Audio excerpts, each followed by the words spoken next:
Info, 14h-17h, Bernard Thomasson. Dans un instant, nous reviendrons sur la campagne de vaccination anti-Covid-19 qui démarre en France et ensuite nous évoquerons les personnalités préférées des Français. Ce sera après le fil info, il est 15h10, Solène Cresson.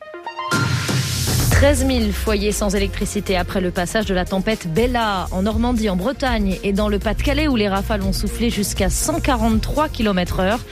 Les vents violents sont prévus jusqu'à ce soir. Plus à l'est, les TER ne circuleront plus entre Nancy et les Vosges à partir de 18h par précaution. Elle s'appelle Morissette, elle a 78 ans et c'est la première Française vaccinée contre le Covid-19 en France. Injection reçue à l'unité de soins longue durée de Sevran en Seine-Saint-Denis. Un cardiologue de 65 ans s'est lui aussi fait vacciner dans la foulée. Une vingtaine de personnes vont recevoir l'injection aujourd'hui à Sevran et Dijon. Début de la campagne de vaccination, le Covid a fait plus de 62 000 morts en France. Dans le journal du dimanche, le ministre de la Santé regrette que le virus circule encore trop.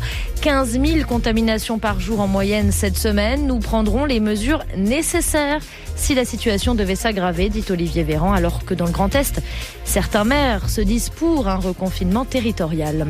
En Centrafrique, les rebelles ont le soutien public de l'ex-président François Bozizé. Les Centrafricains votent aujourd'hui pour élire un président et des députés, mais une grande partie en seront empêchés à cause de la guerre civile et de la menace des rebelles. Le président sortant, Faustin Archange Touadéra, est le favori.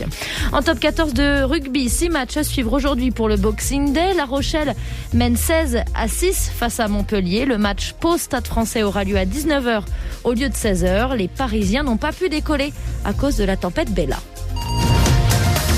France Info. Revenons à la campagne de vaccination